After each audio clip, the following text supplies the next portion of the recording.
Olá, pessoal, tudo bem? Bom, então, seguindo, nossas aulas, agora a gente vai fazer a continuação da imunologia. Então, a gente vai ver alguns testes que são realizados no laboratório de análises clínicas sobre imunologia. Bom, então, um dos testes muito utilizados e, digamos que teste mais barato dentro da imunologia e mais rápido de ser feito então, o teste de aglutinação. Então, esse teste tem como princípio a ligação do antígeno-anticorpo. Então, a gente já falou um pouquinho sobre como funciona a ligação antígeno-anticorpo. É uma ligação bem específica. Então, aqui a gente pode fazer tanto a identificação de anticorpos, como a identificação de antígeno na amostra biológica do paciente. Então, se a gente quer identificar o anticorpo, é misturado em uma plaquinha, o antígeno com a amostra do paciente e verificado se houve ou não aglutinação da amostra. Se eu quero identificar o antígeno na amostra do paciente, eu vou ter que colocar o anticorpo misturado nessa amostra e verificar se houve ou não aglutinação. Aglutinação é quando tem a ligação de antígeno e anticorpo e essa amostra vai ficar agregada, tá? Como se estivesse coagulando, vai ter uma separação de fases, na minha amostra. Então, lembrando, que se eu quero identificar o anticorpo, eu preciso ter uma amostra de um paciente que está há mais de 7 dias infectados, porque senão não vai ter a presença de anticorpo ainda.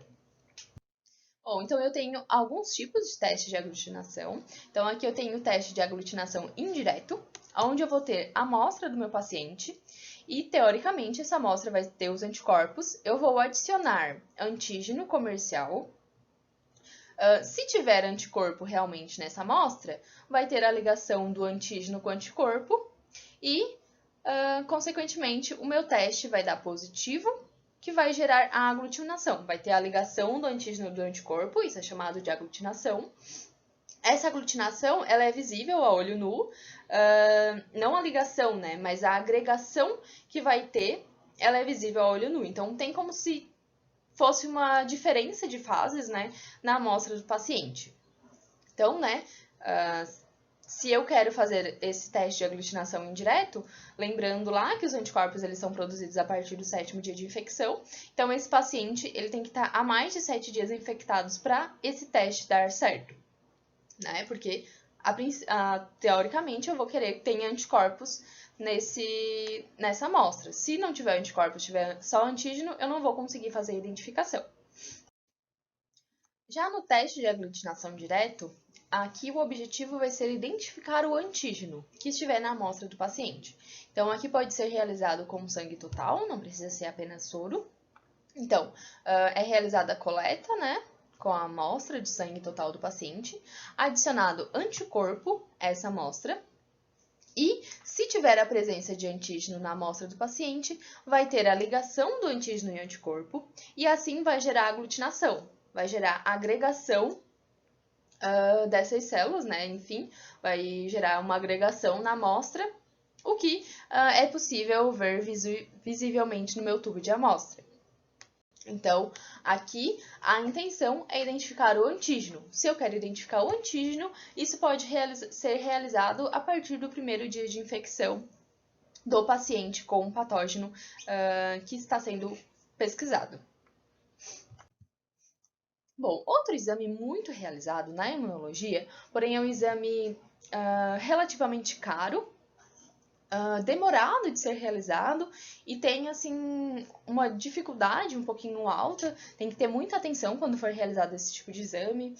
Todas as vidrarias, todos os materiais que forem utilizados, eles têm que ser muito higienizados, tem que ser tomado muito cuidado para não ter a contaminação entre reagentes, porque qualquer coisinha que ser feita errada nesse teste é perdido todo o teste, então, assim, é um teste que demora horas para ser realizado e tem um custo bem elevado, então tem que ter um cuidado muito grande, porque tem muita chance de dar errado e ele é muito caro, então tem que ser realizado com muito cuidado. Mas o princípio desse teste também é a ligação de antígeno e anticorpo em placa. Então, eu posso identificar com o ELISA, com o teste de ELISA, o antígeno ou então o anticorpo na minha amostra. O ELISA, o teste de ELISA, ele tem 3 tipos. Então, tem o ELISA direto, que vai identificar anticorpo, o ELISA indireto, que vai identificar anticorpo também, e tem o ELISA sanduíche, que vai fazer a detecção do antígeno. Então, por exemplo, né, o ELISA direto, eu vou ter na minha amostra, na minha placa comercial, né, que eu vou comprar uma placa comercial, vai ter a presença do antígeno. Então, tem a presença do antígeno, depois vai ser colocado o anticorpo primário e um substrato, né, que é uma molécula só para fazer a identificação de cor e poder ver se deu positivo ou negativo. O ELISA indireto, então, consiste no antígeno, no anticorpo, que seria a amostra, no anticorpo secundário, que também é um anticorpo comercial, e depois o substrato para dar a coloração. O ELISA sanduíche, então, consiste num anticorpo, que vai estar aderido à placa, depois a amostra, que teoricamente aqui é para avaliar o antígeno. Depois da amostra eu vou ter mais 2 anticorpos, que é para fazer a detecção.